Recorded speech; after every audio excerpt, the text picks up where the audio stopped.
Fede lo tiene en sus manos esta guía que se llama correctamente Propuesta Didáctica para el Abordaje de la Educación Sexual en Educación Inicial y Primaria. Sí, exactamente, ¿no? Un tema que dio que hablar a lo largo de toda la mañana y que lo hemos abordado desde distintos puntos de vista, pero fundamentalmente también queremos conocer a quién y conocer la opinión de, bueno, alguien que ha estado involucrado en este trabajo, que es Enrique Cal, educador de Gurises Unidos, porque desde Gurises Unidos surge la iniciativa que luego, como decíamos, es recogida por las autoridades de la educación para distribuir entre los docentes.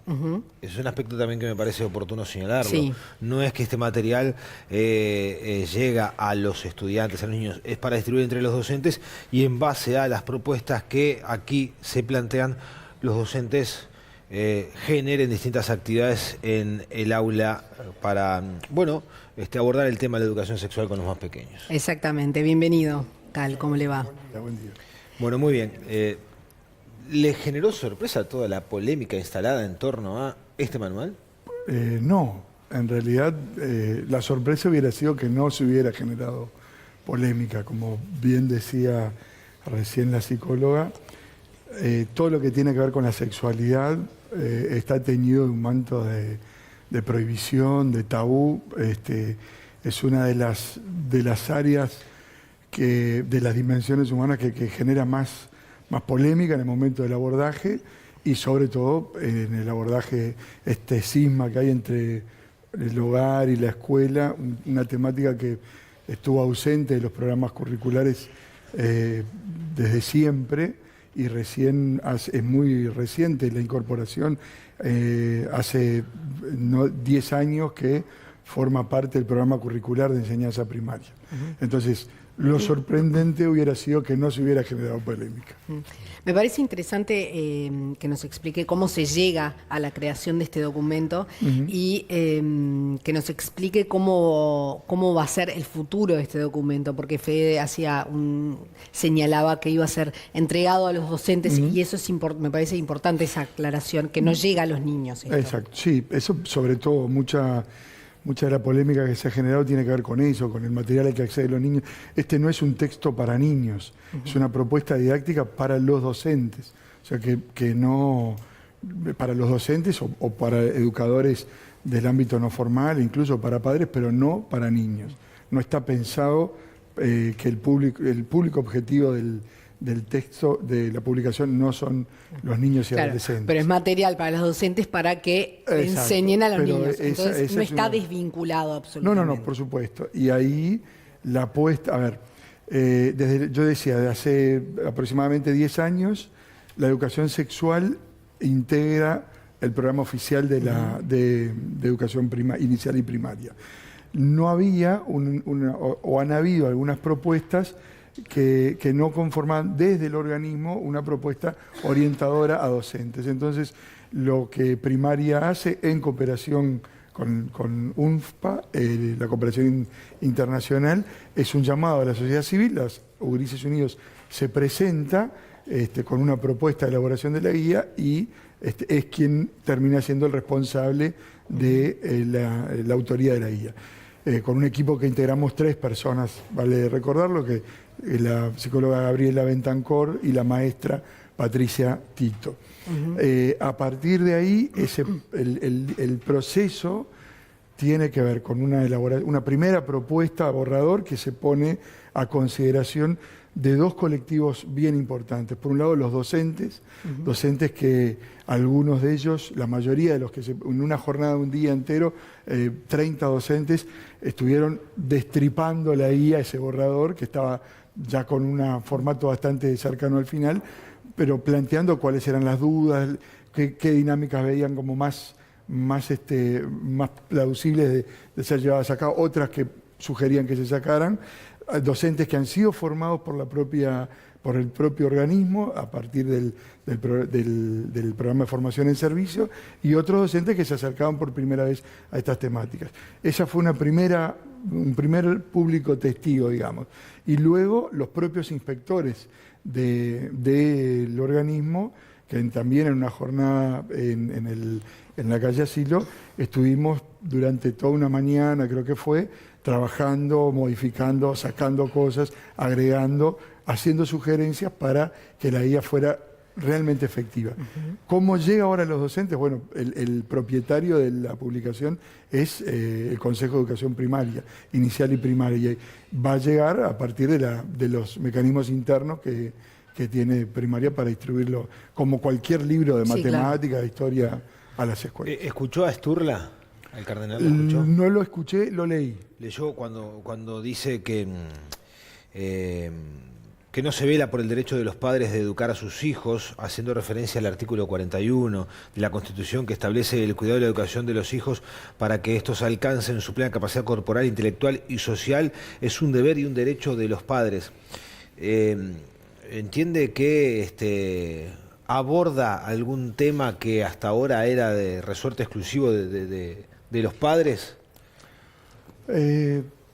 Yo creo que así como la educación sexual, este cuestionamiento, o sea, la educación sexual durante décadas, desde siempre, ha estado ligada o ha estado teñida de esta cuestión de la intimidad, de esto se habla en casa, no se habla, y en algunas casas se habla, en algunos hogares, y en otros hogares no se habla. Bien lo decía también. Hoy hay una infinidad de mecanismos y de vías por las cuales los gurises y las gurisas acceden a la información. La explosión de Internet, todos los niños tienen una ceibalita, una tablet, desde edades muy tempranas en la escuela. O sea, la información no llega solamente por el docente.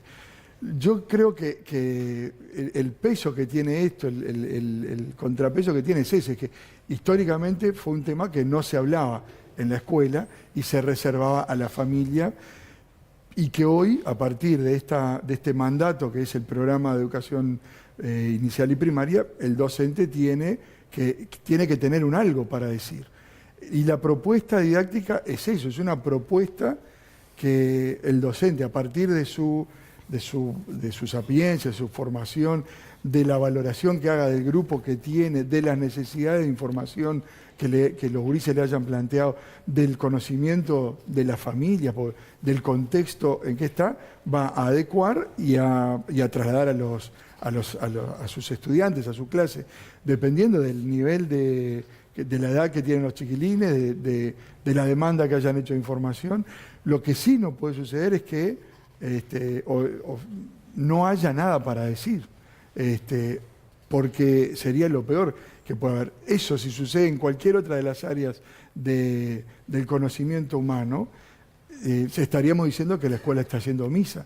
Si no se enseña historia, si no se enseña matemática, la educación sexual tiene que ver también con una formación que acá no cuestiona la formación de la familia. Es más, hay toda una orientación hacia el docente que se aborde en coordinación, en complementariedad con la familia, que como son los principales responsables de la educación de los hijos.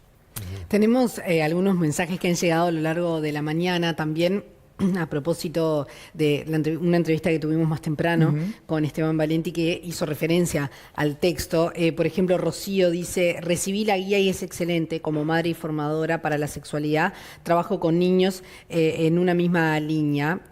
Bueno, alguien que está conforme obviamente con la propuesta. Y Alicia dice que jamás le daría a un niño ese libro. La educación sexual en Uruguay ya pasó de castaño a oscuro. Una cosa es el confuso y otra es que los confundan. Muy lindo el librito, sus imágenes, pero dejemos a los padres educar, ya que no quedan padres con tabú y no existe no hablar del tema.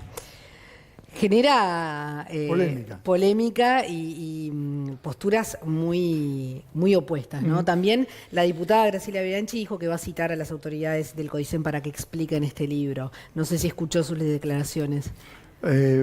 Las leí, no las escuché porque ha sido un fin de semana muy denso en ese sentido.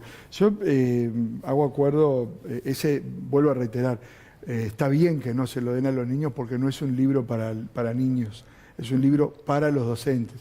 O sea, la lectura de ese libro tiene que estar mediada por la formación técnica del docente, por su formación en psicología, en psicología evolutiva, por su formación en otras áreas. Hay todo un capítulo del libro destinado a la articulación de otros contenidos del área de lengua, del área de ciencias naturales, de otras del área de ciudadanía, con contenidos de la educación sexual. O sea, nosotros, yo leía y me sorprendía mucho un artículo, el sexo en la escuela, nada más lejos. O sea, estamos hablando de la sexualidad humana. Cuando no hablamos de sexualidad con los niños y las niñas, estamos formándolos. Los educadores, por acción o por omisión, estamos dando un mensaje. Entonces, el peor mensaje que podemos dar es no decir nada. ¿Usted cree que todos los egresados hoy de magisterio salen con ese abordaje en esas áreas que usted señalaba, ¿no? De psicología, como para afrontar un tema como este con el nivel que requiere?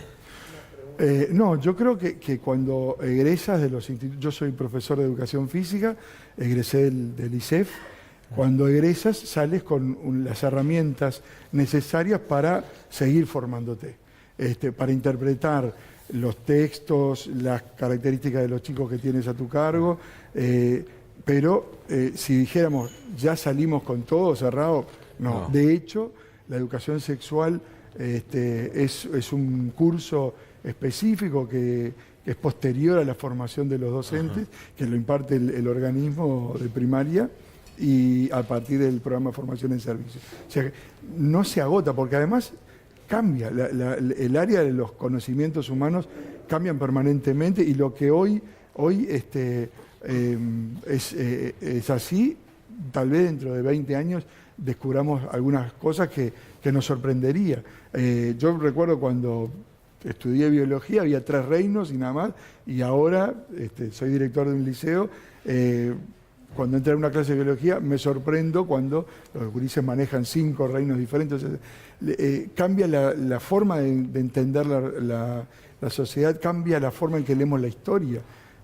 También tiene que ver con cambios que se van produciendo en la sociedad humana, en la forma de acceder al conocimiento, en nuevos descubrimientos. Entonces, es como pretender tapar el sol con un ojo, no abordar algunas temáticas que la vida, la sociedad... Pero el tema es el cómo se genera el abordaje, porque por ejemplo Valenti más temprano hacía cuestionamientos a el hecho de que él no vería con buenos ojos que a su nieto se le invita a participar en una dinámica en donde se le está masajeando por parte de otro compañero o tocándole los pies, o en todo caso se le prohíba a una niña vestirse de princesa o a un niño vestirse de superhéroe, o no se le permita.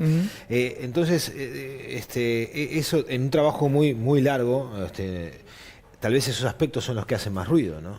Sí, esos datos son, si uno saca fuera de contexto eso, a mí tampoco me gustaría que entrar a una reunión y que de entrada me digan que tengo que abrazar a alguien, porque me parece que se estaría... Yo vuelvo a repetir, son propuestas que el docente tiene que manejar, tiene que poner arriba de la balanza si el grupo está maduro para realizar ese ejercicio, si es el momento adecuado, si lo que va a plantear tiene relación con lo que continúa después, con lo que va a seguir trabajando en la mañana. Sería sacado fuera de contexto si yo ahora nos invitáramos a darnos besos, y lo más probable es que me vieran como un loco.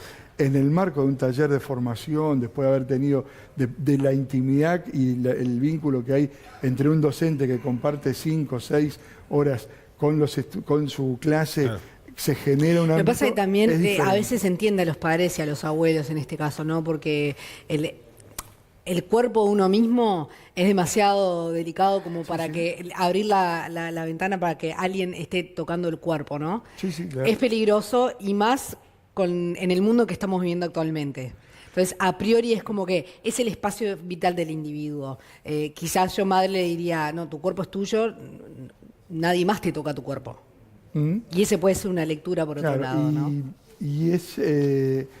por eso, ahí el tema es cómo educamos a los niños y a las niñas a que ese cuidado y esa sensación de autocuidado no se transforme o no devenga en un sentimiento de culpabilidad o de represión por el uso de su cuerpo. Entonces, yo vuelvo a repetir. Como siempre, el camino del medio es el más difícil. El camino del medio es el más difícil y hasta ahora el camino que hemos recorrido es el camino de la negación.